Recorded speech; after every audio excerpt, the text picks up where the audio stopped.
Hey, everybody. Thank you so much for joining us again. I'm super excited about today. I was just chatting with the guys in the backstage, and they have a lot to share. So if you are watching this for the first time, my name is Stjepan. I go by any version of Stefan. I really don't mind. And I'm here to help you navigate this AI landscape as an architect, engineer, or a construction professional. And one of the ways we do that as a firm are online courses, AI implementation consultation, but we also do these AI demos that are completely free. And as you know, you just join and comment. So first question I'm going to ask you, please write where you're from and where we can, just to see where you all are from, so to understand that. And I'm going to try something really cool this time. I can actually show these comments on stage. So whoever is online, write your location so people know, the guys in the background know who are they speaking with. So, okay, we have Washington, La Habra, California. Alan, yes, I remember. We spoke briefly. Okay, we have Aaron from Madison, Wisconsin. Nice. So yeah, while you guys are writing this, thank you so much. I will be introducing Alex and Joshua. They're my cool, you can say friends even now. We just chatted in the background, and then the live, the demo needed to start, so we couldn't finish our conversation, but we'll do that later. And yeah, so without further ado, we have Alex and Joshua coming on stage. Hey guys, good morning or good evening. Hello. Yeah. What time even is it? Yeah, I guess. Good evening. Yes, and where are you calling from? You can maybe also share that. Yeah, we're both from London, calling from London currently. Okay, pretty nice. And maybe you can just introduce yourselves to the audience. I mean, we all obviously know you work for Cogram, or like you were within the startup. But how did you get? How did you get there? What was your kind of thinking for applying for that roles? And then how did you get to work for Cogram? Yeah, nice question.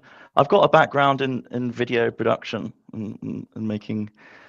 Spent many years making videos for board games and children's toys. Wow. Yeah. Spent a stint working for the radio as well, and then did like 3.5 years in cybersecurity sales, and then moved over to Cogram 9 months ago as the first sales hire. Yeah, but the company's been around for about 4.5 years, but yeah, first sales hire about a year ago. Okay, pretty cool. And how was that for the last year? How did you find it? How did you find the job? Yeah, it's great. It's pretty fun. Feels like a video game when you're working for a startup.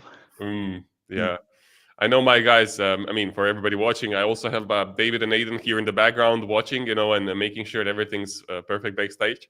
But I also know like startups change on a daily basis, but that's what makes it fun and a bit like uncertain at some point as well. So yeah. Thank you for sharing that, Alex. Joshua, what about yourself? How did you end up with Cogram? Yeah, so myself, I used to work for a company called Procore, which some people on the call may be familiar with, one of the largest construction management softwares in the world. So I was part of the Australian or the APAC team about 6 years ago, as they built the Australian office for Procore. It was part of that journey, which was really fun, really awesome. Learned a lot of things about the industry, and I don't have a construction background myself, but I feel after 6 years working there, I do have a lot of knowledge about AEC construction just from speaking to customers day to day. And then made the move across for personal reasons over to the UK and found Cogram, and it felt like a really good fit to be, I guess, similar to Procore in the sense of working with the same sort of professionals in the same sort of industry, but bringing AI and new technologies to an industry that there is a lot of administration. There is a lot of areas where I think construction and AEC generally can be improved from having processes streamlined. So it felt like a logical fit to come and work for Cogram over here, in an exciting place to work. Okay, pretty cool. Yeah. I think that a lot of people know Procore, and I don't know if you can see the comments on the stage, but we have people from Indonesia and Denmark and India and Brazil and the States. So yeah, from all over the world currently, which is pretty cool.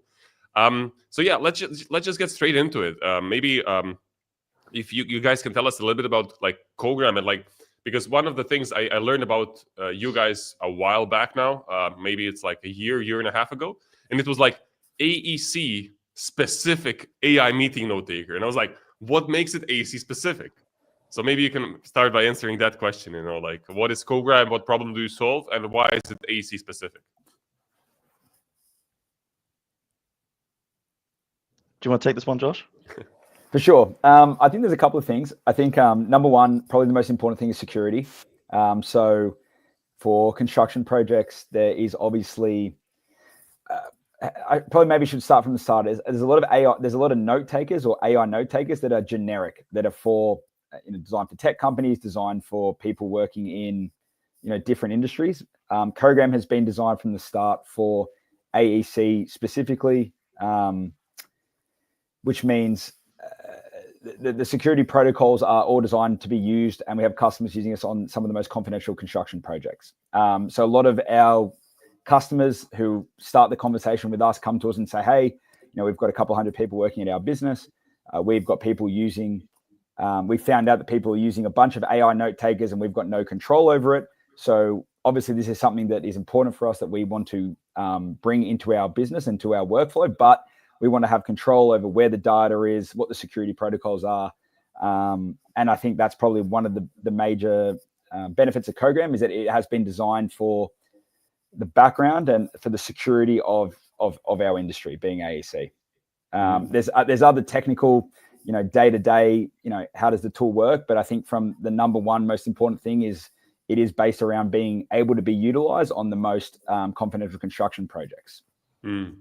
So let's stay on the security for a second, because I have a lot of even clients and people I speak with. They're like, obviously when they speak with me, they expect to have an AI meeting note taker. But when they speak with themselves, like on their projects, they get a lot of backlash from people saying like, why is there somebody listening to us and recording us? So how do you address that concern? Well, I think the number one thing with Cogram is there is no audio recordings and there's no video recording stored, which is critically important for a lot of our customers. And it is purely minutes and note taking. If that is stated, it usually can get around a lot of the uncertainty that maybe clients or certain businesses do have to using a note taker. And again, that's one of our major security protocols, is no audio and no video recording stored, and purely just minutes and notes. Okay, very interesting. Nice. Yes, Alex, maybe to go back over to you. I know you had a few slides to show. Do you want to start with those? Yeah, I can give a very high overview. And then we can before you go ahead, please, for the audience, guys, we're gonna get to Cogram as soon as possible. Alex just had a few slides to understand Cogram and everything the guys do, because they develop a lot of stuff very quickly, and then we're gonna see the demo. So that's the expectation. At least. Yeah. There's a load of slides here, but I'm only going to essentially just show you one. Thank you. But yeah, essentially, we're an AI platform built for AEC. We did start off as a generic meeting minute taker that was being used across all industries about 4.5 years ago when we were founded. But very quickly, we saw a strong use case across AEC. For a number of reasons, projects being very complex with lots of moving parts, seemed obvious to use AI to automate a lot of the workflows. So we've essentially built a platform with a few different products here, but they're all essentially doing one thing, which is automating manual, repetitive tasks that are pretty time consuming to ensure projects are more efficient and give you back more time so you can focus on more value add tasks to the business.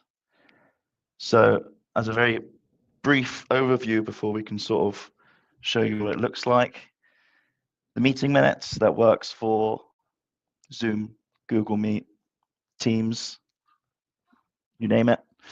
And it's highly customizable to the AEC domain, which we can show you soon. We took the same technology and put it in a mobile app, because lots of our customers were saying We do a lot of field reports and site visits, but currently it's a very manual process. We're doing it on our iPads or jotting it down on a notepad, and we're missing out on information. So we've put the technology into a mobile app, and it creates automatic field reports off the back of observations and photos taken.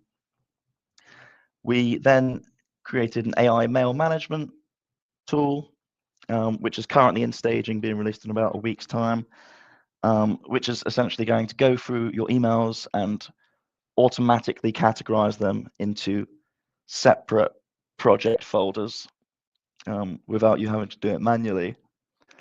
Then the idea is you'll have a folder for each project within Cogram containing all of your meeting minutes, all of your in-person meetings, all of your field reports, and all of the emails pertaining to that given project, which you can then collaborate on with other members of the team in that project.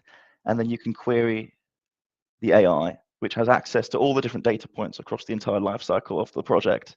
So it can draft reports or dig out information from months in the past or run risk assessments, you name it. And then the final part of the tool is more on the pre-construction side of things, more for marketing teams and proposal managers. It essentially is generating responses to RFPs off the back of accessing previous successful bids that you've done, as well as a knowledge base which you create about your company. If you feed it an RFP that you want to respond to, it will create a first draft of a 30, 40-page document, which can save teams days and days. That's the platform in a nutshell before we dive in. Yeah, I think that what you did there is also touched on a little bit about the roadmap, I guess, as well, because you guys are not only trying to help people today, but you also have a whole plan of becoming this kind of AI brain, so to speak, for your construction project, right? Yeah, I think the important thing to realize is obviously in the next couple of years there's going to be a proliferation of AI tools that are going to be available to people to buy on the market. What people are typically looking for is, okay, great, there's all these different things we can buy, but ideally we want to be able to consolidate as many different workflows, as many different tools into a single platform, into a single subscription, both for just convenience from a commercial perspective, but also from the perspective of having all that data in one place and having a powerful AI engine that's going to be able to run across that data means you can pull out insights. You can interrogate your data in a way that if you have your information spread across 15 different tools, it's a lot more difficult to be able to do that. Yeah, I think one of the issues that people are also facing, and for anybody watching, please, guys, if you have any question, please list them, ask them, and we're going to get to them at some point. And my point is that a lot of people were asking, but why do we need all of a sudden 20 new subscriptions that cost $20, $30 a month? Why can't we have it all in one? And then I actually started researching on that, and my team did too. And what we figured out is that a lot of these companies, or most of them, are forbidding this actually in their privacy and terms and conditions. You can't just license it out. You can buy one license for $100, and then you have access to 20 AI tools. So you guys building that, to help with a bunch of different stuff within construction is really cool, I think. So yeah, maybe we should go ahead and actually see Cogram, if you guys are up for that. Yeah, let's dive in. May as well just hover over this very briefly before we go in. Sure, go ahead. Happy family snapshot of some of the customers that we work with across the globe. Healthy mix between builders, engineers, architecture firms. Great. So maybe I'll start with the mobile app because that's nice and quick to show. So you'd essentially log in with your Cogram login details, and you have the option to use it for an in-person meeting. Maybe if you're in the office and everyone's in the room together, you can put it down in the middle and it will listen in, or a report for a site inspection or visit. And essentially the workflow would be you'd walk around, and every time you have an observation, you just click the button, new observation, speak in to the phone, dictate out loud. Multiple people can. You can cover a conversation. You can take photos within the app. And you can also speak into the phone whilst taking photos. And and then you can basically just go through observation by observation. And then when you press finish meeting, maybe when you get back to the car, a couple of minutes later, you'll get a full field report pull through with the site conditions, location, the attendees, detailed overview of all the observations. The photos are time-stamped, so they pull through into the relevant part of the field report.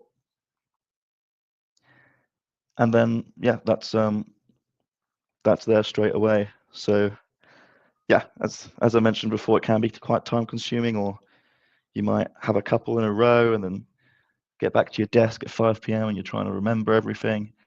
So it's a real time saver to be able to get something so immediately, and it ensures that you're not missing any pieces of information, and that's useful in preventing delays or reruns in projects, which can be costly.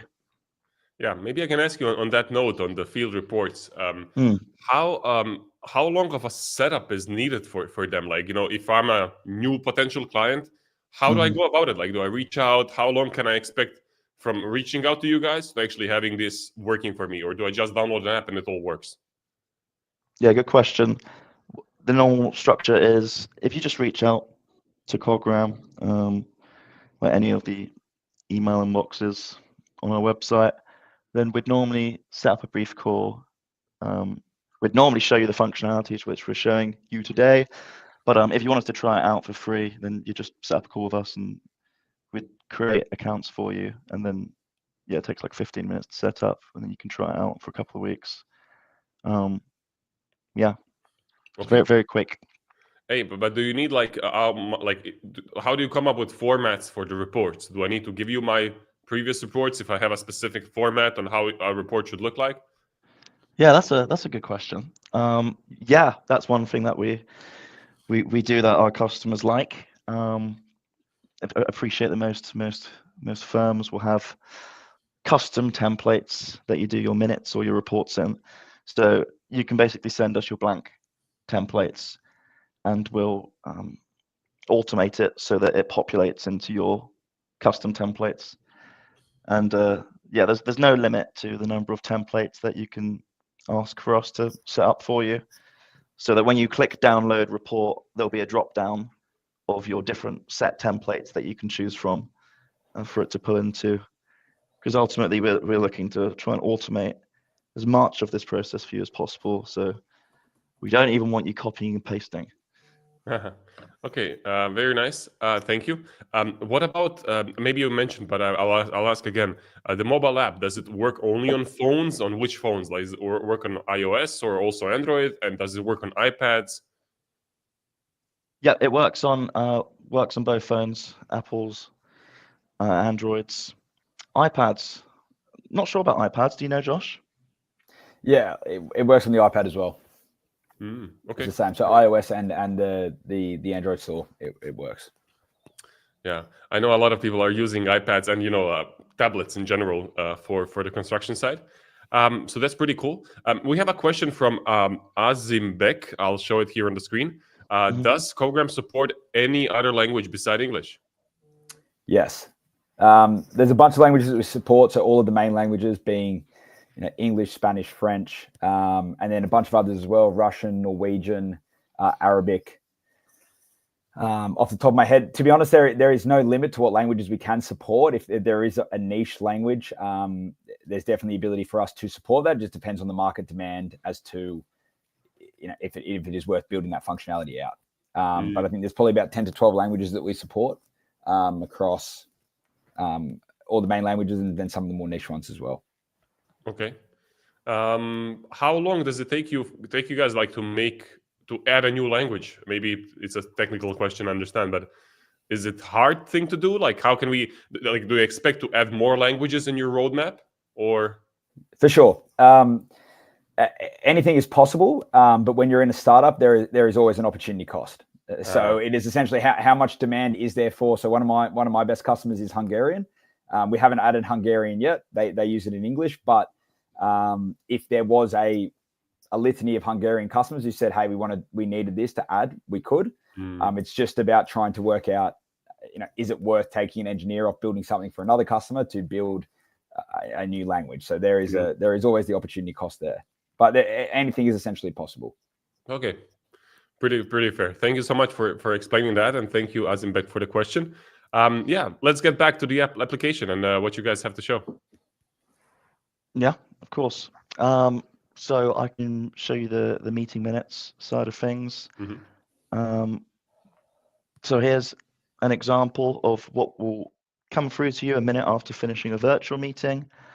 Again, as I mentioned earlier, Zoom, Teams, Google Meet works for all of them.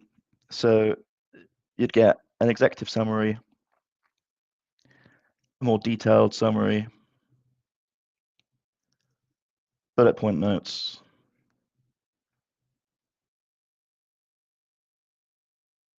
and follow-up action items, which lots of people find very, very useful in keeping themselves accountable, but also keeping third parties accountable as well. If they say they're going to do something and then a week later they just haven't done it. So it's great to have everyone held accountable.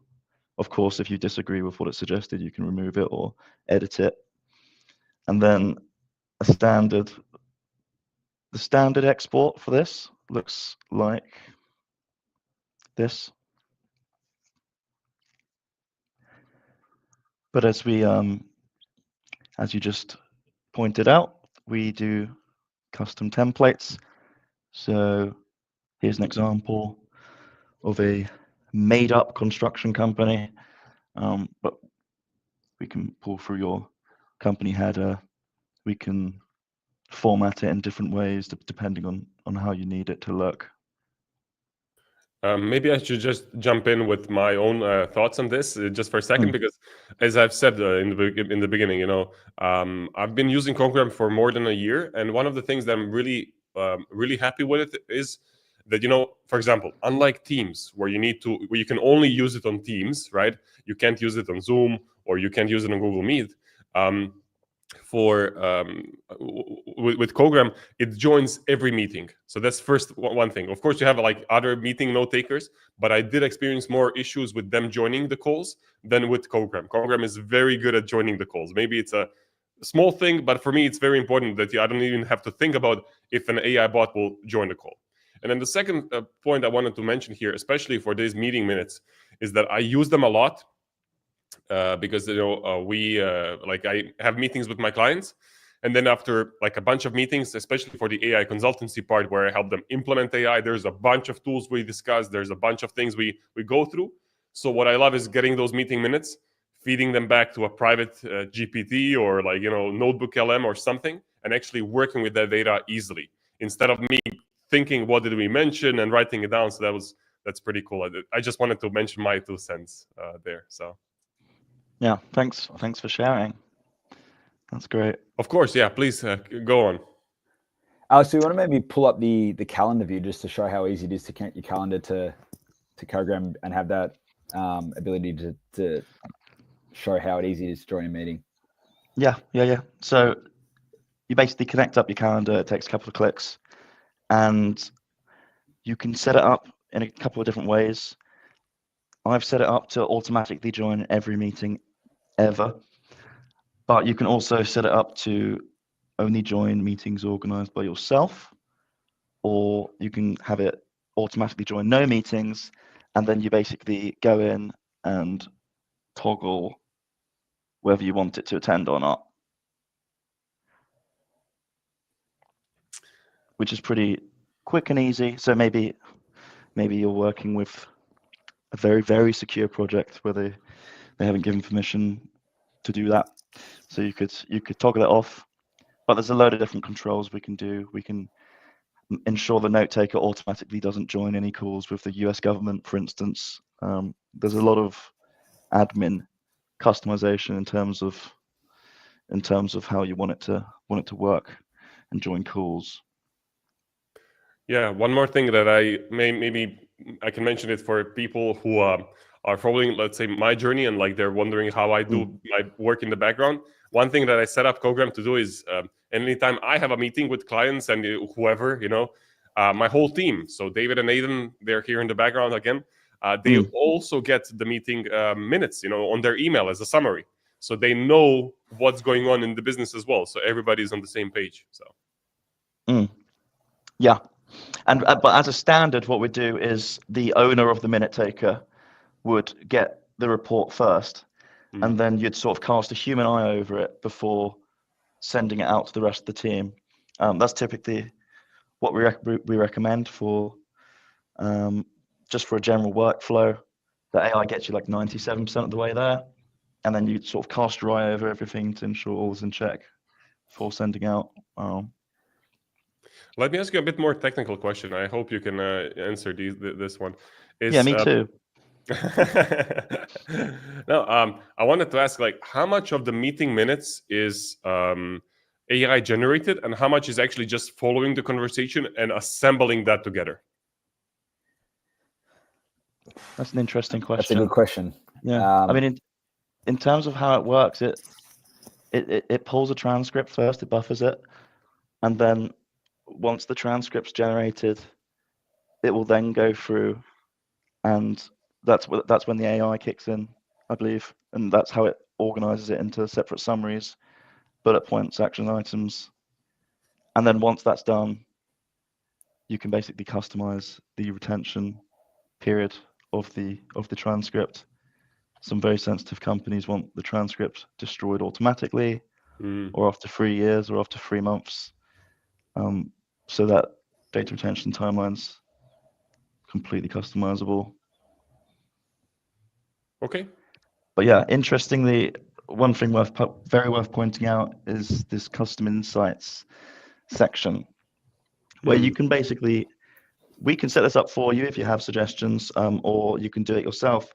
But you can basically create a load of different prompts and tabs, which you can have populate into your minutes as well.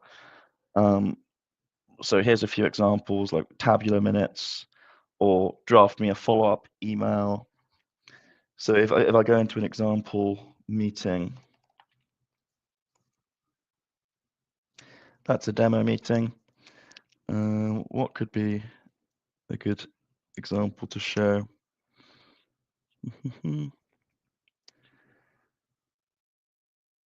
So, for example, set it up for tabular minutes, and it will come through like that. Send a follow-up email. So you can basically control these sections. So maybe if you have a weekly coordination meeting where it always follows a typical agenda, you could put that in and then have those pull through. So yeah, there's a lot of deep customization options there. Yeah, I really like that you showed us this, and we have actually a question from Guilherme asking if it's possible to edit the document after the meeting. So all of these, like you kind of started on it right now, you can have custom insights, meaning custom sections of the document, but can you edit it after? Yeah, so that's a really important step, and obviously at the moment, like AI is, it's good, but it's not perfect. There's always going to be a human review step, which we really encourage our customers to do. So if you go to the bullet point notes, everything's editable, which we strongly encourage customers after the call to do a review of the minutes that were taken. And all of these different sections, if you click on them, have a text editor where you can edit, add information in, delete information, so that you can customize it to what's required before saving it or sending it out to other stakeholders. Yeah, and then when you export it or download it, the changes will come through accordingly. Okay, pretty nice. Maybe I can also ask, when we're on this calendar view, Rui is asking from Portugal, how do you synchronize calendars? Do you use Cal DAV? I actually don't know what this is, but maybe you guys do. Neither do I, but pretty simply, if you, it's just a straight API integration into your Outlook calendar or to your Google Calendar. So whichever of the two main platforms that you use, 2 clicks, you allow it, and then your calendar will sync live into Cogram via an API. Okay, very nice. Actually, while we're seeing Cogram now, I know you kind of made it smaller on the left-hand side, Alex, but I see a lot of buttons on the left-hand side. Oh yes. What do they do? Like what else is there within the app? You know? Yeah, I made them small. I was gatekeeping them from you.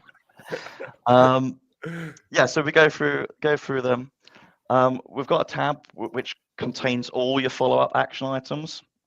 I don't personally use that. I don't know too many people who do, but some people do like to just keep track of all the action items that were listed to them or others from their meetings, and they can sort of cross them off one by one.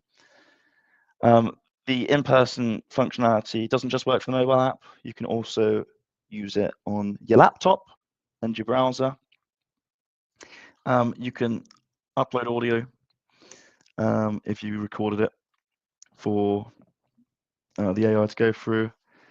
And then these 4 parts are relatively chunky, so we'll take a few minutes to go through each of them.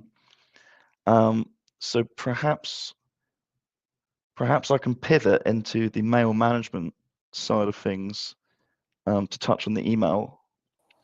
But yeah, just before I do, maybe one concluding thought on the meeting minutes. Just you can teach it proper nouns that you wouldn't necessarily expect to be in the dictionary, but you use them as jargon all the time.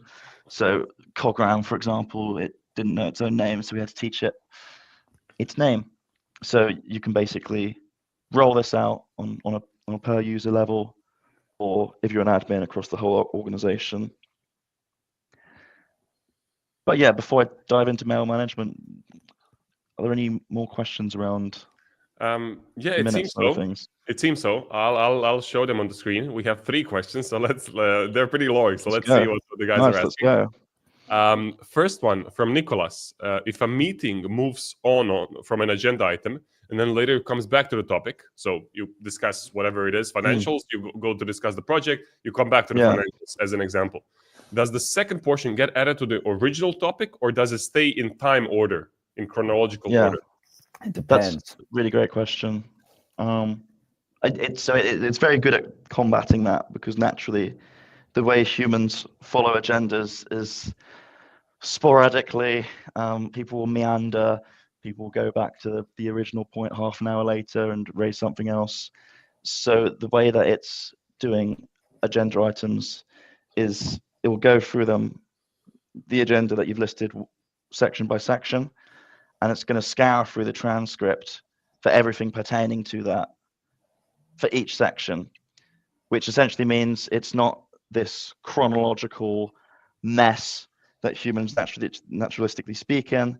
It's instead sort of organized by those agenda points, if that makes sense. Okay, yeah. So it's gonna. You're saying that it will follow the agenda a bit closer. It's gonna do its best to do that, right? Yeah.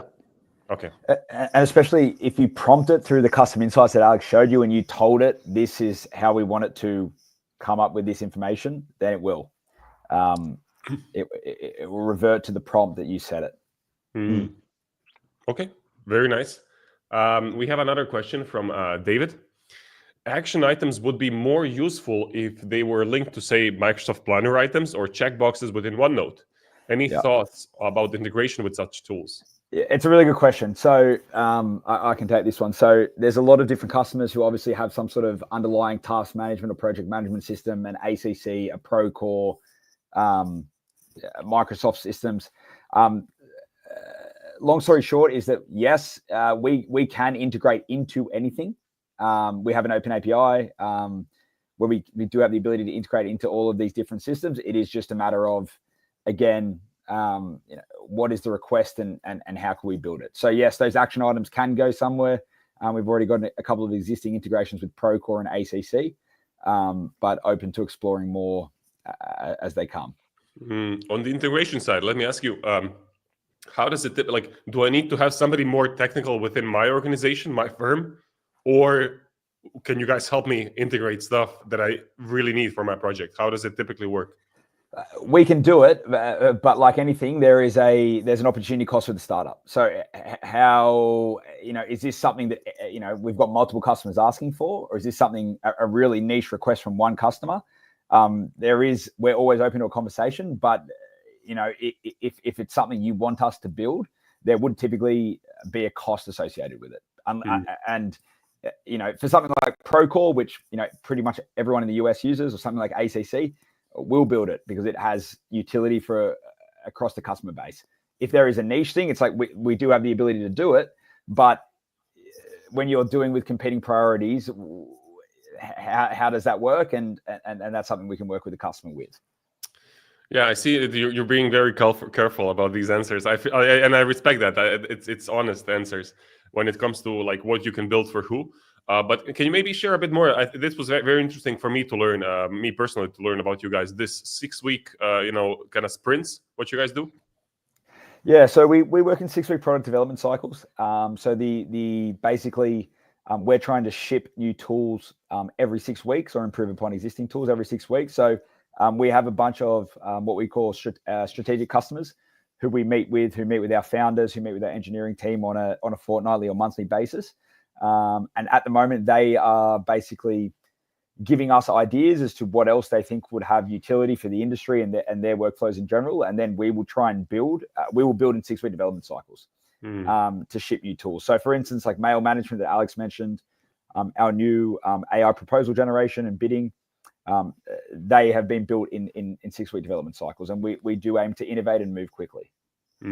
Okay. Yeah, it's the reason we're here today, like with all these different products, as opposed to just meeting minutes, is because the team behind Cogram are really, really keen on listening in to what customers suggest.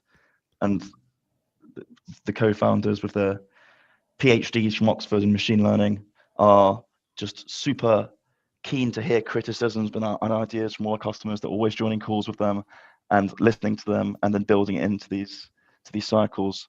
So if you like to be involved and want to be part of the general roadmap, then there's a huge opportunity to be able to actually dictate how this product evolves.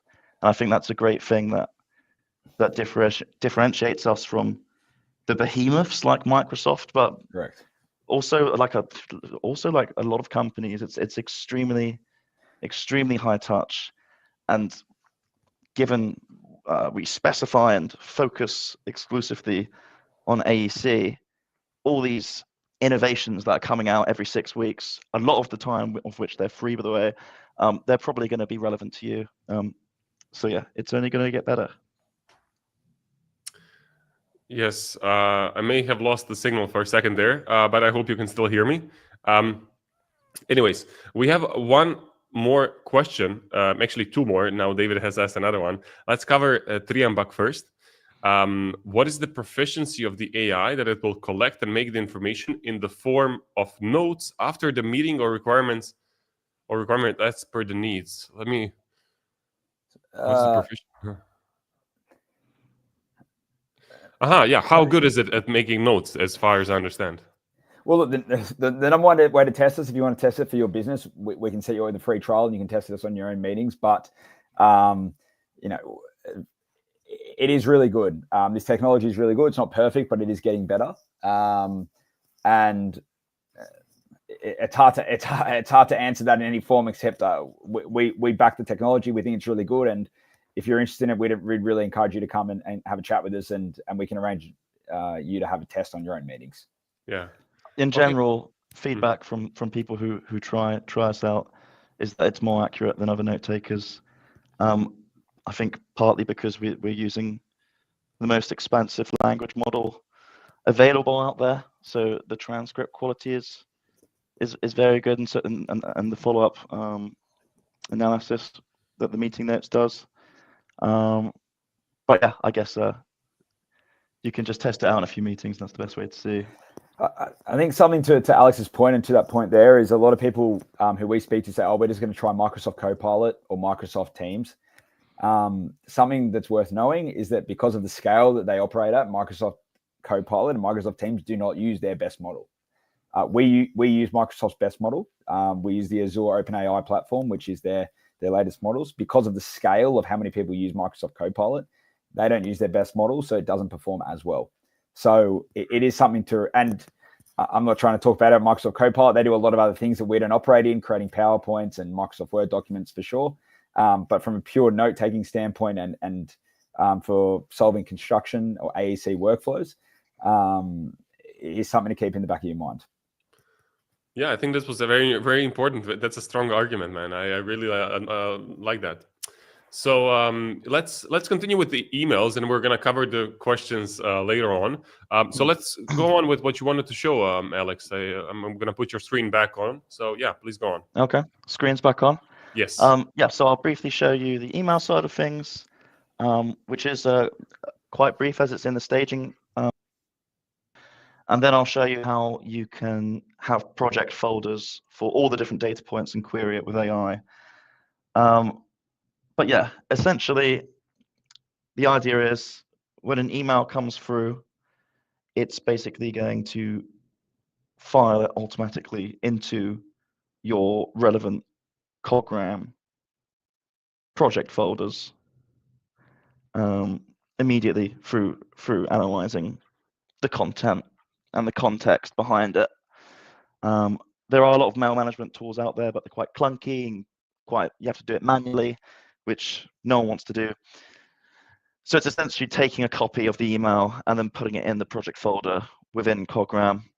I can ping over and I'll even be more frank than Alex is being here. A lot of our customers, we've got some of the some large customers in the US and the UK who are using tools like Newformer, like Mail Manager and IdeaGen.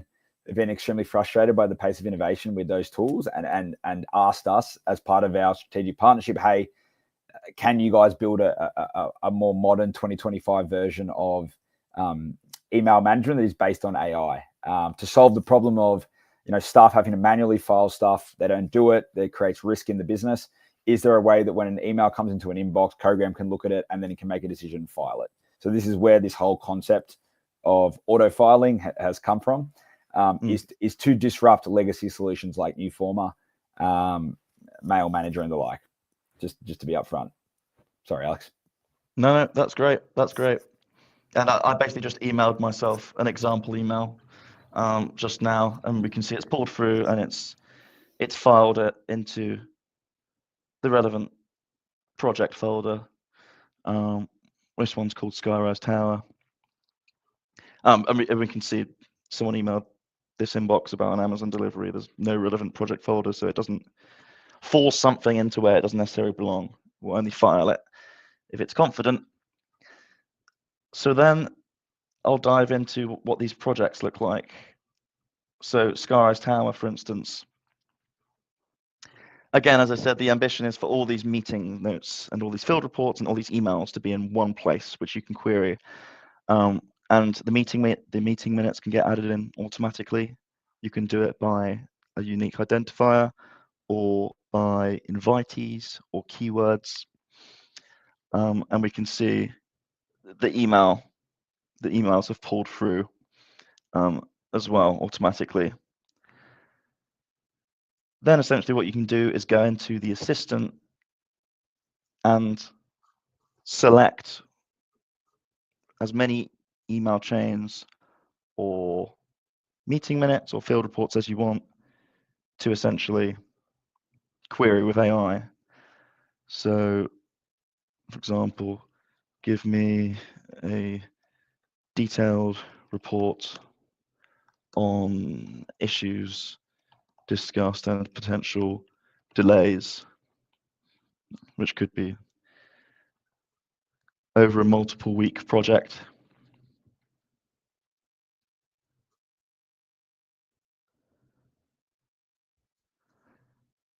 And so there it's drafted a report across a timeline, across multiple data points. Yeah, and then this chatbot would essentially work the same way ChatGPT does. You can ask it to do anything, but it's got all the context of your entire project life cycle, which I guess the longer you have Cogram for in your project, the more powerful it becomes. If it's collected everything over months, then it's got all that information, all that context there for you to be able to dig out immediately. And it's also very useful in keeping like a paper trail for compliance reasons. A lot of people will purchase Cogram because sometimes there can be disputes or disagreements on what was agreed at the start of a project, which can, once every 10 years lead to a really nasty legal battle. So having a paper trail of everything here is great for that reason, but also, I don't know, maybe if someone goes on maternity leave or a 1 month holiday and they were sort of the expert on, or the one point of contact on a certain part of the project, you don't need to worry about them disappearing because you've got access to all the data points in the project. If you're collaborating with other members of the team in it and sharing it, which is very easy to do. You basically just click add members and they'll be able to see everything. Okay, this is great. Thank you so much. Actually, on that note, I actually have a question myself. On that note of when you have a dispute on the project, is it like how certain can you be that what Cogram gives you can actually be referred to as like the ultimate truth? That's a really good question. Really good question. Yeah, so it's not legally binding. No AI tools are currently legally binding because naturally they can occasionally be prone to mistakes. But it's good for keeping people accountable and for being able to sort of open up clear channels of communication between all parties, so that you don't even get to the point of having legal disputes where you're needing to have legal concrete proof, if that sort of makes sense. And my sort of question and response to that, Stjepan, would be to yourself, like if you're taking minutes the manual way, and there is a dispute, and they say, well, someone asks you for a record of something, well, where are you going to refer to it? Are you going to your notebook? Have you documented that officially in meeting minutes has been saved in your project management system? It's a good question, but Cogram will. There is obviously going to be a human review element. We'd strongly encourage everyone to review the minutes after every meeting, but there will be minutes there. There will be a transcript there. There will be notes there that are recorded automatically, and we have had customers use it in cases of legal and discovery. In construction, as most people on this call probably know, the best documentation will win the dispute. And if you have it and you're relying on it against someone who doesn't, it is a big reason that a lot of customers will purchase the software, is because directors of the company will want to know that if someone leaves a business after they've been working there, that they do still have a record written of that meeting and of what happened in it. So. Okay, fair enough. Listen, guys, we have a bunch of questions. The audience, especially for this mail management part, got really awesome. Engaged. Yeah. So, what I would like to do is maybe answer a few of them, and then go on to these automation of RFPs, because I know that this is a big thing that people are interested in, and then we can continue with some questions after that. Awesome. Sounds good. Yeah. So first question, again from David, we have. He seems pretty interested in you guys, but also because I'll mention his comment later on. So he's asking, can you expand on the use of mail archiving and integration with Outlook? Is there a helper for filing emails based on a project name? Also, integration with CRM or financial systems? Yeah, really good question, David. So the integration that we use is what's called the Graph Outlook or the Graph Microsoft API integration. How it will work is that the integration or the AI will read the body and the subject line of the email and then make a decision if it can inform itself to file it to a project. So that's fundamentally how it works. If it isn't sure and there is a threshold that it needs to be, I think 90 or 95% sure, it will then say manual filing required, which will then allow the user to manually file it. But essentially that's how it works. Yeah, David is very active in the comments this evening, and he's asking because these project assets need to be linked together at the project level. And also he's actually agreeing with what you said about Copilot. He will rank it 2 out of 10. Yeah, 2 out of 10. And that is the aim, right? So again, if I use the example of Newformer, which is the software that we're trying to disrupt, customers have said to us, their software relies on the user filing the email. If that user, for whatever reason, they're busy, they've got other things to do, they don't file the email, then it gets left in the ether. And then there's a time in the future where we're going back, we're looking through, that person no longer works at the company, it hasn't been filed. What Cogram is trying to do from the start is when the email comes in, to be able to make that filing decision and do a lot of the work for the end user. And for the 5 or 10% of cases where it can't work out where it needs to be filed, it will ask the user, you need to make a manual filing decision. But the time saved will allow them to be able to happy to do that, which then from a business standpoint will mean that we have got the information where it needs to be in the project, in those folders that can be utilized down the track if there's issues. Okay. On that note, actually, Paul is asking us, is Cogram able to organize an existing mailbox? Probably need more information from Paul there on what exactly what exactly he means. I mean, again, to how the mail management works, you will set up project folders, and then the AI will read the information that comes into your email and make a decision to file it into those folders that you have set up. But it's only for incoming emails, right? It's not for existing emails.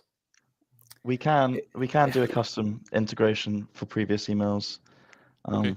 There's a firm we're doing that with currently in Australia, who have requested to upload 1 million emails, which, yeah, it's taking a little bit of work, but it's very much doable. Yeah.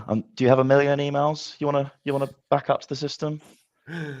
Yeah, I mean, is it more or less? Yeah, I was actually, let me tell you this. I was seeing your, like, I guess it's a demo email inbox what you have there to show, but I was 6 emails. What a lucky guy! Like, because for me it's also like, very, very hard to get it back to everybody on time. Yeah. That was a staging environment. Yeah. Okay, so actually, let's talk about integration on email. There seems to be a bunch of people asking about this. We have David and Rui. Let's start with Rui first. He's asking, how do you connect your email provider server that is not Microsoft or Google? We currently use Thunderbird client with IMAP access.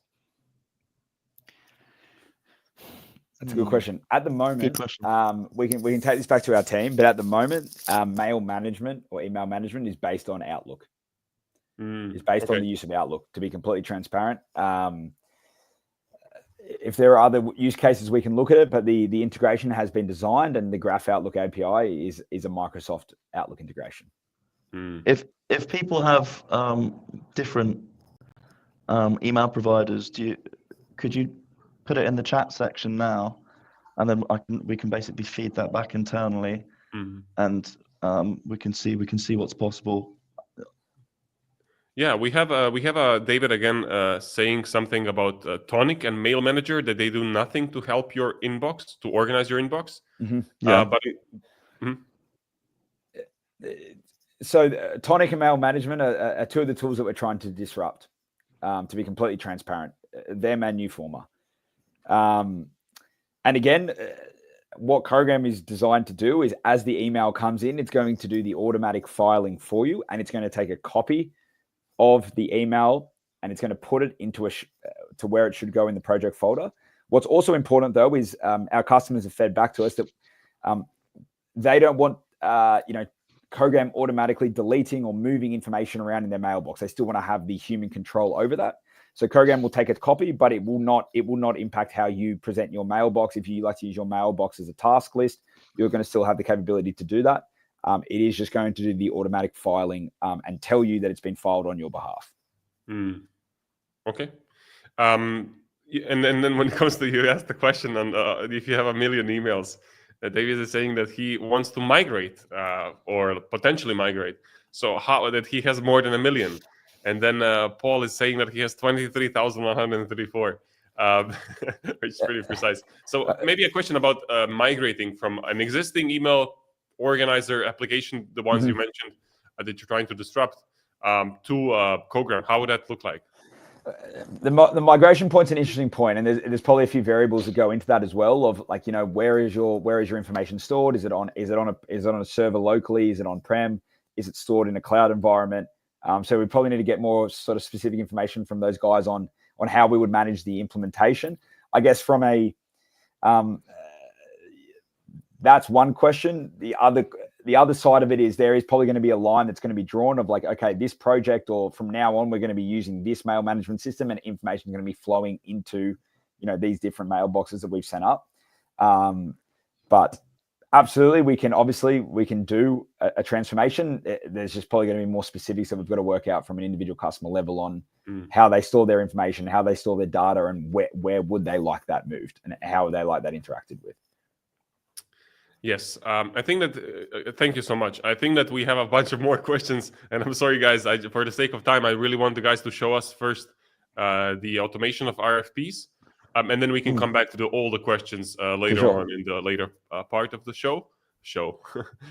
We have Karen, and she's a great contact of mine, you can say. So she's asking just about like this, assisting with project bidding, automating your RFPs. We covered pretty much all the, review project intelligence to flag emerging delays and issues. So please just go on and, if you can cover how Cogram is solving this. Yeah, good stuff. So essentially, the way that it works is you feed it a detailed knowledge base about your company. This is an example architect. This is all public information, by the way, so it's not a GDPR slap in the face. But you'd basically upload all your internal documents to this knowledge base, your sustainability policies, all the relevant people's CVs, the studio profile, the company's values, case studies, and this is an outdated UI you can basically create your own sections and upload relevant pieces of text. But here, for example, fee data and estimation for that part of the RFP process. You can influence the style as well. So here we wanted the AI to write every sentence considering the firm's 3 core values. You can basically influence how it writes and the sort of things you definitely want it to mention in certain sections. Then you'd basically upload a library of previous successful bids, which you can then choose from for each RFP that you're responding to, naturally choosing the ones which are most industry specific. And you'd basically upload an RFP in question and click Start Proposal. And it would basically take a brief minute, and it will essentially, I'm just going through a few that I've made earlier. Firstly, it will go and analyze the RFP and give you an overview of the scope of services, the objectives, the submission requirements, so that you can immediately cast an eye over what would have taken probably like 10-20 minutes to read through a 30-page document, and immediately make a yes, no, are we going to bother spending time responding to this? Then you can basically choose your previous bids that you want to include out of the library. Only have 2 that I've uploaded in this example.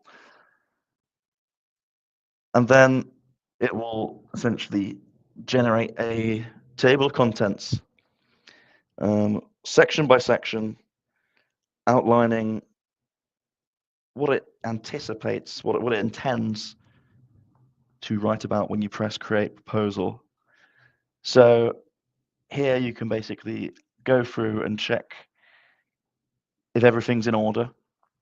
So for instance, the team composition, it's not a mind reader, so it doesn't know who the team is. So this is a good chance for you to put a few names in that you want to be included. And as you have a detailed knowledge base, it understands who's who, and then we'll be able to talk about them in relevant detail. So once you've gone through everything, then you press create proposal, and something like this will pull through. Takes a few minutes. Here's a slightly shortened version that I did earlier. So we can see the firm profile, team composition, relevant experience. And then you'd basically be able to go through and make a variety of edits with the AI. Mention a different case study that isn't MOCAA, or you can make it cosmetic, half the length of this section or double it. And if the knowledge base is detailed enough and there's relevant previous bits, then it will be able to make the changes accordingly. So now it's talking about Bombay Sapphire Distillery, or you could make a comment saying, no, mention this case study instead and do it in detail. So pretty flexible in terms of the editing process there. What's coming out in a week's time is there'll basically be a section, like a tab on the right-hand side, where you'll be able to track the changes that you've been making. And it's going to be very powerful. You'll be able to get it to draft entire sections just based on a few prompts to the AI in the chatbot. So yeah, that's coming out in a week or so. But essentially the ambition of this is to get teams who are responding to RFPs 80% of the way there within like 5 minutes. And then they can spend the rest of their, I don't know, if they have a week allocated to responding to it, they can spend the whole week adding on like human touches or making it really bespoke and just doing those extra things which are sort of cherry on top, which make proposals really great that you wouldn't normally have time to do, to make it stand out, to ultimately improve win rates. Because currently a lot of teams are getting bogged down with thinking, oh, I've definitely written about this before, and then having to scroll through a load of internal documents and dragging and dropping sections. That's all very manual and labor intensive. So we wanted to get rid of that process, allow AI to do that, and then have the humans start editing it and tweaking it and perfecting it. And yeah, that's essentially the workflow in a nutshell. Okay, thanks so much for showing us this. This is pretty cool. I have a question just about the editing part, because it says edit with AI, but can you edit it manually? Of course. Yeah. Okay. So yeah. It's both, and you can also download into a Word document and have that manual edit that way as well. Yep. Okay. Yes. On this, actually, do you have more to show? Just so I know for the show. For the grand show, in terms of product demonstrations, I'd say that's pretty much all. I've got a slide to show on security points if we want to touch on that later. But yeah, in terms of product demonstrations, that's all, folks. I think what's really important to know about this proposals tool, because like it's got a lot of popularity since we released it a couple of months ago, and a lot of people say, you know, why can't I get ChatGPT to make me a proposal, or why can't I get a general AI to make me a proposal? Well, ChatGPT doesn't know anything about you or your company. Okay, and that is the major problem. You can't put enough information in a prompt for it to be able to pull,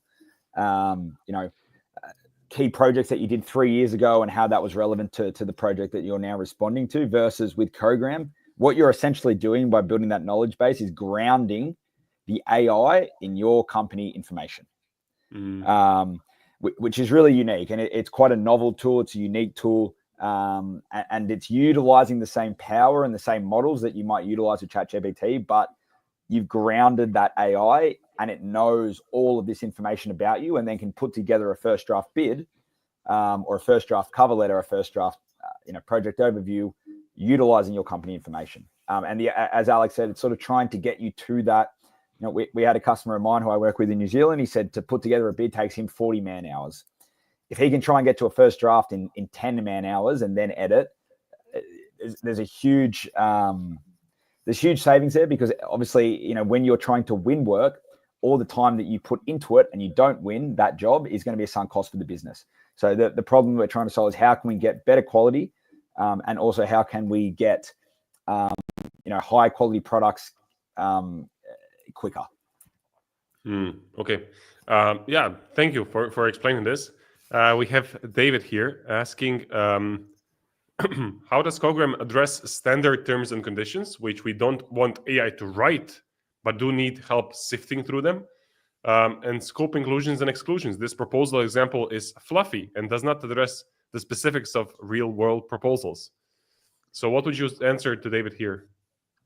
So there were two sort of questions that I can address the second one first. So you'd basically upload the real-world proposal that you're responding to, and it's going to go through it, and the outline of the proposal is going to be dictated by the submission requirements within the RFP you upload.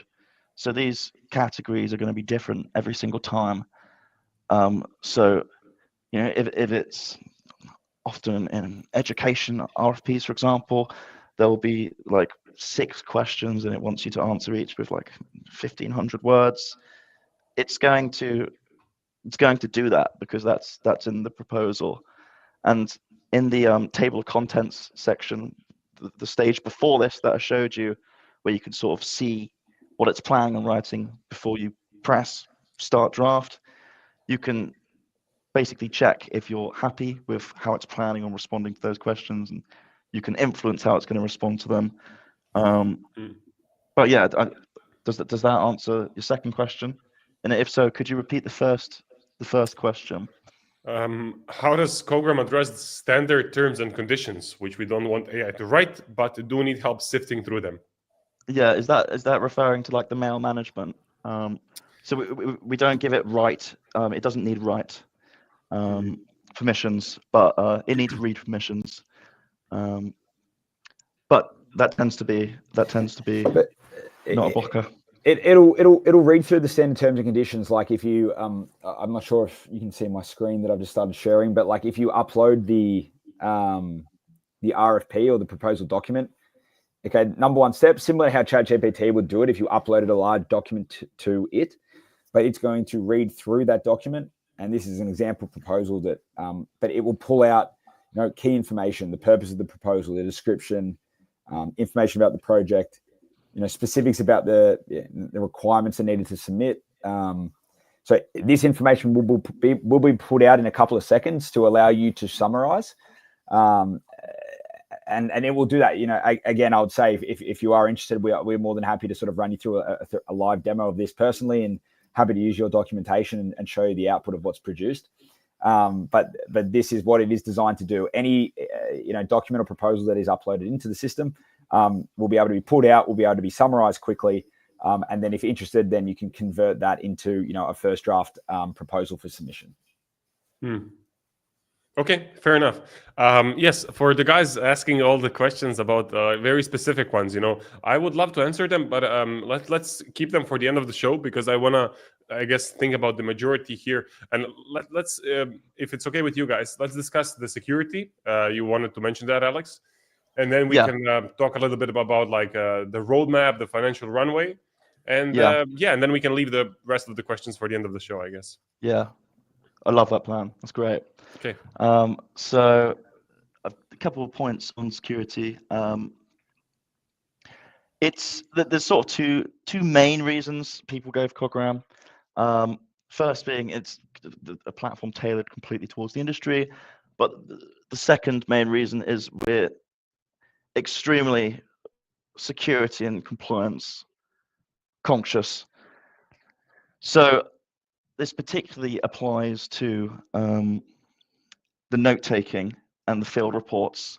So the situation that we have currently with AI note-takers, firstly, is that they're free to download for anyone, and people are downloading them. Different employees within the organization are downloading them, having them join meetings. There's some note takers which don't even join the call. They sort of like listen in the background. No one even knows they're there. And the problem with that is their policies on AI are not they're not security conscious. They train their AI on customer data. So if you're talking about any potential secure project, that's a breach of client confidentiality with them just being on the call. They automatically share meeting notes. They typically record audio and video. So it's a bit of a situation with some companies, with lots of different people using them ad hoc. So in terms of what we are, in terms of security, we're SOC 2 type verified. We have, it says annual pen tests here, but it's more like 2 or 3 times a year. We will not train our AI on your data, and we can be very flexible with how it's set up. Some customers want private cloud storage so that they have sort of control, even more control over their own data. That's something we can do. But yeah, it's all enterprise security, single sign-on. We can set up multi-factor authentication, and there's so many controls that you can have as an admin. You can influence. I've mentioned a few of the points before, but you can influence how note takers can join for certain departments or groups of users. You can influence a lot of different things. And yeah, we don't record audio or video. The audio is used to do a transcription, but then it's instantly wiped as soon as that transcription is ready, for the sake of data privacy and compliance. A lot of note takers will have the videos and audio recordings. That's because most note takers out there are designed for sales teams, so that at the end of the meeting you can see your highlights reel, and it will show you like when maybe the person you're trying to sell to, when their eyes lit up when you did a good job selling. So that's why they have those, but of course the use case isn't there for construction architecture, so we got rid of it, but also mainly for the data privacy reason. And then, as I mentioned earlier, you can customize the data retention period, and yeah, it goes only to the person who did the meeting, so they can cast their eyes over it, make sure they're happy before sending it out willy-nilly. But yeah, that's a run through of the different, a very quick overview of the security points. And what we're always happy to do is, because we take it so seriously, if customers are ever interested in Cogram, our co-founder is always happy to jump on a call with InfoSec teams to run through security points, because yeah, it's so important with AI tools to be really conscious about this. Yeah. Yes. Okay. Thank you for running through that. That was really nice to hear. Actually, speaking on that, or speaking to like reaching out to you guys and so on, because a lot of these AI meeting note takers, they're more plug and play. Like you just go on the website, you download, or like you just sign up, you connect your calendars, and it's all working. Of course, they don't have the benefit of the increased security and privacy, typically speaking. But one of the things that I couldn't see on your website is the pricing. I mean, there's a pricing tab, but you need to get in touch with you guys. So is there something you can share? How much does this cost? Or is it like you need to reach out, get a demo, and then you get a quote? It's a good question. Like, obviously, like, we to explain our pricing model. So like typical SaaS or software as a service pricing model, there is a cost per user per month. that does scale. So obviously we are working with some businesses who might be buying, 4 or 5 licenses as small architecture engineering businesses. We are also working with some businesses who might be buying 500 or 1,000 licenses as, some of the larger, construction engineering businesses in the world. So it does scale from a cost per user per month.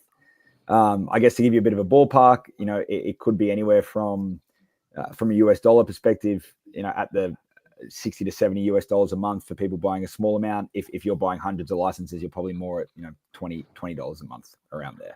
Yeah, or to be honest, more like 10 for that many.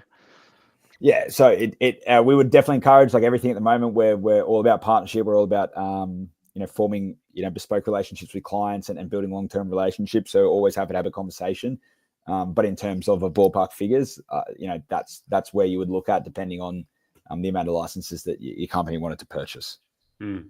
As long as it's rare that as long as there's a technical fit, it's rare that we can't make commercials work. There's a lot of flexibility around it. Yeah, and maybe just like a bit of a summarizing question, because like we covered so much, but like why should we go with you and not with your competitors? Meaning, mainly I have in mind Copilot, because it's so widely promoted and you can easily get it, and most people do use Microsoft and Outlook for business. So why should you go with Cogram instead of Copilot or any other competitor of yours?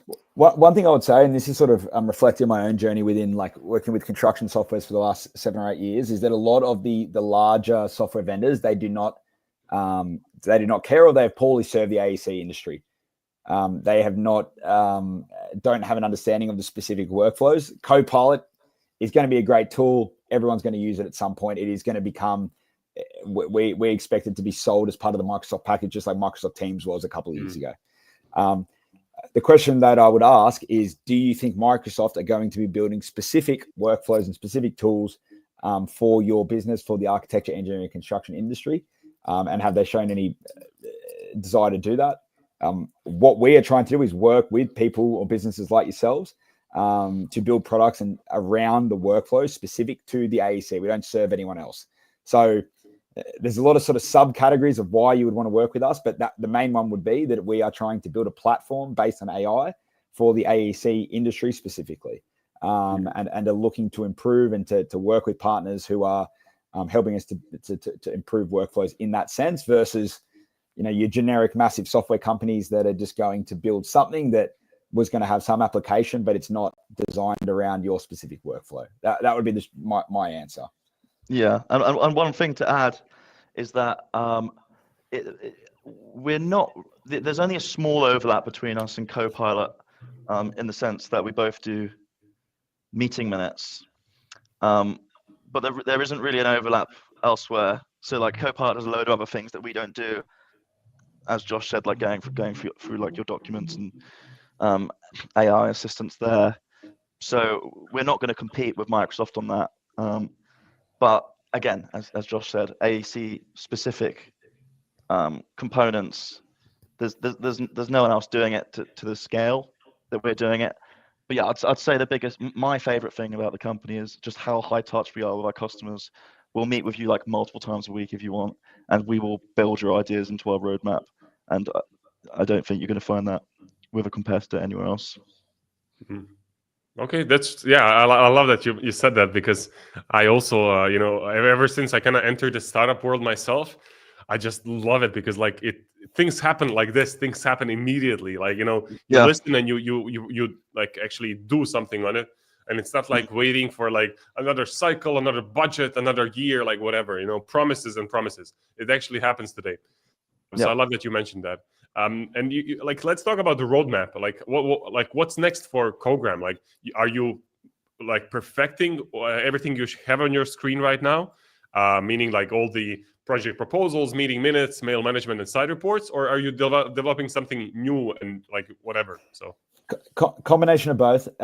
So a lot of these products that you see on our screen now, this is actually their version 2, or what we would call like V2 or V3. So they've gone through a number of development cycles.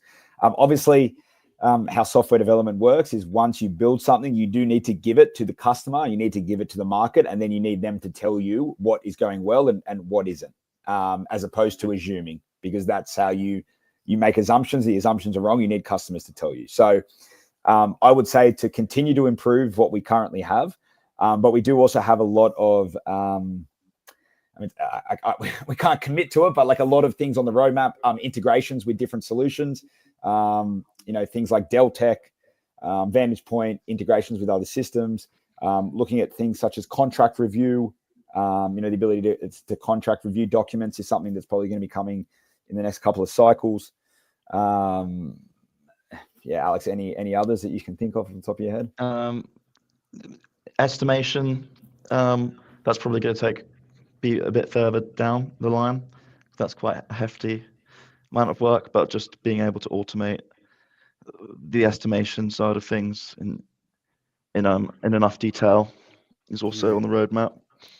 I think something that's quite exciting to mention as well is that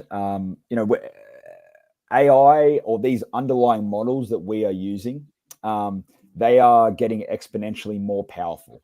Okay, so at the moment, we are limited to what the underlying power of the model is, but we are on the exponential curve. So if there is a breakthrough that OpenAI or Azure or Anthropic make, it could completely open a completely new realm of what is possible to build into those models.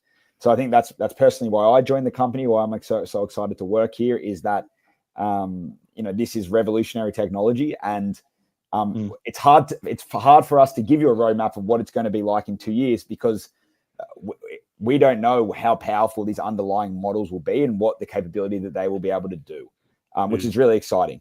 So these are some short-term plans, but as the underlying model gets more powerful, we're not sure what the capability of it will be, and that's the exciting part. Yeah, and the tools, as we sort of founded 4.5 years ago, which was just before like AI really started booming, we've sort of ridden the wave of it, and the tool has sort of absorbed the improvements and improved accordingly. But it's a really good time to start looking into using AI to improve workflows before it starts accelerating in the next year or so drastically, just because it gives you a competitive edge against other companies out there. You're going to be more cost effective. You're going to be more efficient with people's times. You're going to have less delays and overruns. And then if you get it working in your systems now, and then you're laughing when it's really taking off in a couple of years, and then everyone's trying to catch on. So I think today 37% of construction firms use AI in their workflows, but in 2023 that number was about 22%. So we're seeing a lot of the construction industry sort of prick their ears up and begin looking to integrate it, but that's still 67% of other construction firms out there which aren't using AI at all, which really does mean now is a great time to get a competitive edge over them. And what I would say as well, if you're, for people on here who are leaders of a business or a leader of a business department, like, ask yourself an honest question: is what is your organizational maturity for AI? How much experience does your team have to prompt it, to understand it, to get it to work well for you? Because the reality is, in a couple of years' time, is that we are all going to have to be having this experience and having this ability to use it. So, what we're trying to say with Cogram, for instance, if you buy a note taker, you are getting it's a very easy first incremental step for your organization to start utilizing an AI tool that adds practical value now, but at the same time is also allowing your organization to upskill themselves and start understanding how to interact with this technology. Because in 5 years' time, it's going to be like, well, I've never used an iPhone before. Well, you have to use an iPhone to work. It's going to be the same thing. So, that's what we're trying to help businesses go through this journey as well, and build up their AI maturity within their organization. I love that you mentioned that, because I can really relate to this, because when I have workshops, and I typically, if I talk about ChatGPT, I get questions like, how is your ChatGPT so smart? How can it help you so much? And I just tell them, listen, I've been using it for like 3 years now. I've told it everything it needs to know about me, my businesses. I share everything there, So it's like, it's really smart for me. So when you start using an AI application like Cogram or ChatGPT, it's going to be a bit stupid because it's not going to know the context of you. It's got to learn. But I think that the more you use it, the better it becomes. So I think that that's an important point. I think I to that recently point, tried Stjepan, asking. Go ahead, sorry. I think to that point, Stjepan, like the way to think about, like the way I try to describe Cogram to people is think of Cogram as like your personal assistant, or think about it as a digital employee that works for you. Don't think about it like a CRM or like a static cloud software that you've used previously. Think about it as like not a friend, but an assistant or something that can work and help you. It's got a massive brain with all its information in it. Instead of it storing in your brain, you can go and ask it things and it can give it to you. That's how, and as AI gets more and more powerful, and you're going to start hearing more and more about this concept of agentic AI, the AI is going to be able to do more and more complex things. And if you have the ability to be able to work with that, it's going to be a huge advantage for your organization. Yeah. Thank you. Listen, guys, we have 4 more minutes for like the main part, the core part, but I do want to address all the more technical questions from the audience. For sure. After that, so let's just, for the 4 minutes, I have 2 more questions, and then I want to share something myself for like a minute, and then we can go back to the core questions, if that's all right with you. Absolutely. Yeah. So first question is like, what is your financial runway? Meaning like, okay, you mentioned you have a big client, smaller clients, and so on, but why should I work with you today? How can I trust that you'll be there for me for the long term? It's a good question. So to give you some idea of the company, so the company was started 4 years ago. Started in San Francisco from something called Y Combinator, which if you look up is one of the top incubators in Silicon Valley, which a lot of great companies have started from. It has been funded by a number of Silicon Valley's VCs, and now it is a self-sustaining business with over 75 customers. So it's essentially, yeah, we're not a backyard or a garage shop where we've only got 1 or 2 customers.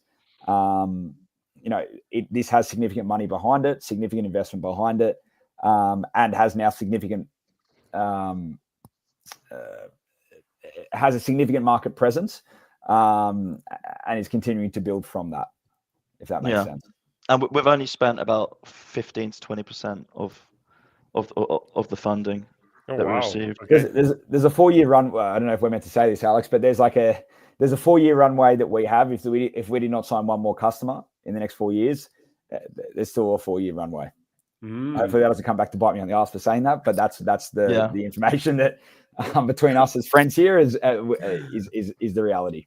Yes. Yeah. I also asked the founder, like, are you planning on going for like more stages of funding? And he said no, we don't need to. We did 1 round, and then that was sufficient because we've got such good revenue stream from these existing customers, and it's progressing and building so quickly that we don't want to go for more funding because we don't need it. Wow, that is impressive. That is impressive, especially for a startup. In I wouldn't say it's a red ocean, but like you have competitors out there in general. Not for construction, let's be honest. I don't think there's anything more specific for construction that unites more things together. But that's my personal opinion. So yeah, awesome. And my last question for you guys for now, and then we're gonna get to the audience as promised, is what are you most proud of in your journey so far? Good question. Proud. I mean, for me personally, is I think I'm relatively new at the business, but I think there are certain things where I've worked with customers who have said this is completely changing the paradigm or transformative, which is what AI technology can be to the way that they can work and to the way that they can do things. And we're not going to be the first person to tell you this is not perfect yet. We're inviting people to come on the journey with us and be part of this journey and this transition. But I think having a customer who for example, with the proposals tool, he told me to produce a document that he did would take him 40 hours. And we did a demo and he gave me some information and we produced a document that was maybe 60, 70% as good, but we did it in 5 minutes. And it is he said, this is transformative to how our business can operate and the amount of work that we can bid on, which is pretty exciting. So whether I'm proud of that, but I think that's why I'm really excited to work here and be a part of this journey with the customers that we work with. Yeah, I'd say from my end, quite proud about the good customer support that we give with existing customers. Because we do offer a lot of customizations that are bespoke to each client, we'll get a lot of requests through for us to build stuff, and the team really are really quite intent on ensuring that we do that as quickly and as well as possible. And so it's really great to see customers sort of having bespoke, unique, different deployments set up for their own workflows. So I'm quite proud that we're able to offer that instead of just an out-the-box product.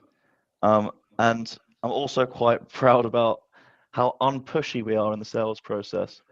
I guess our boss is like really chilled when it comes to this, so which means we don't have anyone saying, "Oh, what how many sales are you making?" So it means that the whole sales process is really, really nice in comparison to most software sales processes out there. So yeah, we've been pleased a part about that of as well. before. Yeah. Yeah, I love that. Hey, I mean, maybe just like personally, do you guys have quotas that you kind of need to fill, or not really? Not really. I mean, there's certain quotas that the business needs to have from a unit economics and an underlying perspective, but like compared to say coming to work at Procore, where I'll tell you now, if you're negotiating with Procore and it's towards the end of the quarter, you should ask them for a massive discount, because that's how it works. It's not like that here. It's more about trying to find customers who are willing to work with us, willing to be part of the journey, want to give us feedback and want to use the tools, and are wanting to be early adopters of AI within their business. I love that you mentioned that. Just a short story of mine, because you just remind me. I had a friend one. We got some beers together, and the friend is telling me, he's working for a big corporation and they have quotas, like how much sales they need to have each year, whatever. And I'm asking, how is work, and he's telling me, well, my team is the best performing team this year, but he's like, very sad. Like he's like, it's the best performing team. I'm like, okay, but why are you being so negative about it? Like, why is your energy so low? And he's like, we only got 145%, like better sales than last year. I'm like, what? 145%? Like, this is crazy. Like, good job. Like, how did you do it? He's like, the budget said 150, so we're under budget. I'm like, yeah. For a lot of the softwares that people here are probably using on a day-to-day basis, that is the world that it comes from, that you're talking about. Yeah. Oh man, I was like, oh my god, I never want to personally work for an organization like that. You kick ass and you still get like the bad feelings of like not doing enough, which is not really healthy. Anyway, guys, listen, I'll put you back on screen in just in a second. I just want to mention for people who are still watching us, and we have some guys. We have next week. Let me just add this to the state. I need to remove this one and add this one. Yes. So already next week, it's not in 2 weeks because of the schedules and so on, but we have Finch joining us. It's a pretty good, pretty well-known AI application for architects that helps you design better and find a bunch of room layouts. As you can see here, they can optimize your room layouts and a bunch of nodes. And I think that, don't quote me on this, but I think that when they were still in the waiting list phase for I think a year last year, they had like 18,000 architects join them on the waiting list. So this was pretty cool. So now we're gonna have them live next week. We have the co-founders Pamela and Jesper joining us. So I'm pretty excited to have them. Same time next week. I'm gonna be posting the event soon, so you can join that. But that was pretty much it for the show, beside the technical questions, as promised. So I'll put the guys back on the screen, and let's cover that. But if you got the gist of it, you're more than welcome to join us next week. So, all right, guys, listen, thank you so much for doing this. Let me see the comments here, and so I'll also show them on stage. Oh, and sorry, just before people drop please off, do. would you advise that if people want to get in touch with us, they drop you an email and then you'll put them in contact with us? Would that be a good way of doing it? Let's actually answer that. Like, what is because for me, I'm here just to, like, let's say, shine light on your work a bit better at a larger stage. But I'm also interested in, like, what is the best way to get in touch with you guys? Is it just through your website, or should I get in touch with you directly, or what do you think? Either or. We're happy to share our emails. Me and Alex are like always happy to have these sort of conversations. If people got more technical questions, happy to run through things in depth. Happy to give people free trials and really make sure that they can validate the software. So yeah, you can go through the website or Stjepan. We're happy to share our emails, direct lines with you as well. It's up to you. Sure. Listen, we're gonna be sending. I'm actually gonna paste it now, like a feedback form with the guys watching, so they can click. It's a safe link. Don't worry, you can click. It's just a Google feedback form, but we'll be sharing that with everybody who joined, everybody who registered, and then we can leave your, let's say, contact information. So yeah, let me go back to a few technical questions. We're not gonna do it too long. Don't worry. So one question that it was, okay, organizing the email. Yes. Maciej is asking if it's useful for interior designs. I mean, it's a good question. I guess, look, like what we're trying to do what Cogram is trying to do is trying to automate repetitive work or automate administrative work. So can we help with, interior design coordination through, automatically taking minutes, automatically filing emails, making everything more easy to access? Yes. I guess there's probably a follow-up of, like, what do you mean by interior designs? But I guess that's the realm that we're coming from is, Cogram is not necessarily sexy. It's trying to utilize AI to do the boring work that no one likes doing for such a highly skilled, highly paid industry, and do that really well and automate as much as we can. If you're asking whether we work with companies in the industry, we absolutely do. WATG, for instance, they're a global, very, very large global interior design and architecture firm. One that springs to mind that they're in the process of using us. Okay. If that was the question. Yeah, I think it was more from that side. Like, is it mainly for construction companies, or is it also for the AE part? Absolutely. To be fair, I'd say 40% are architects, and then okay. Yeah, if I had to guess. Yes. Okay. Thank you. Rui had a bunch of technical questions here. Let's cover those.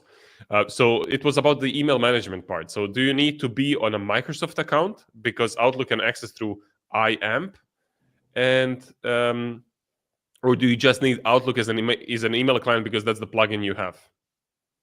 You need Outlook to be the client or the platform that you utilize for email. Okay. Yes. Let's see. I think Rui had a bunch more questions. Let me see. How do you? Okay. Let's cover these. I think they're interesting. How do you build the project knowledge base beside meeting notes and mail scanning?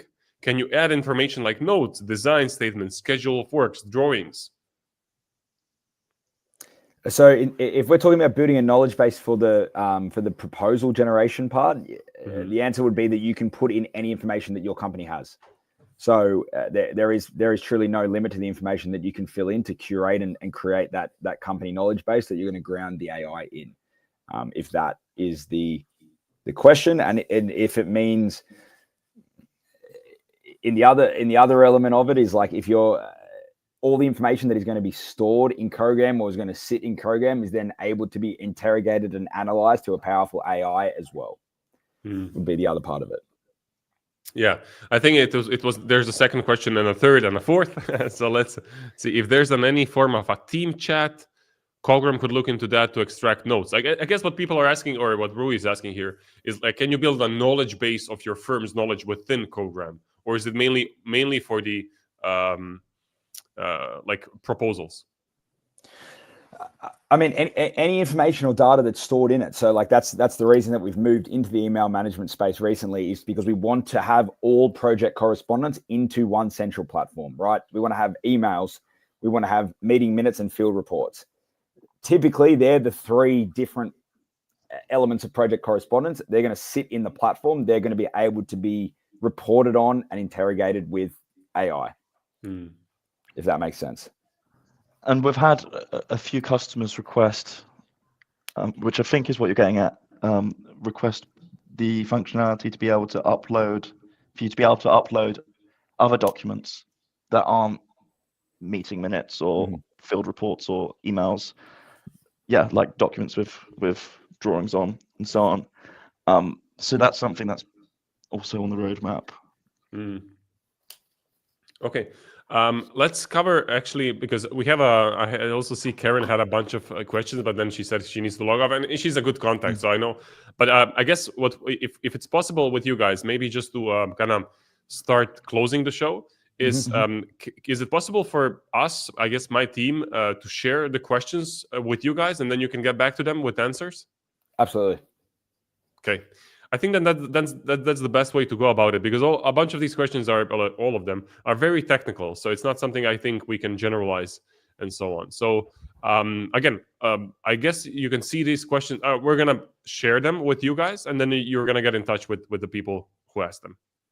For sure. And I would highly encourage anyone, if people do want to have a look at Cogram or explore it in a deep dive to trial it, please reach out to us directly, and more than happy to take you through it as well. Okay. Awesome. I think that's pretty much it then. Yeah, sorry for the guys who didn't have their questions covered, but again, you'll be reached out to.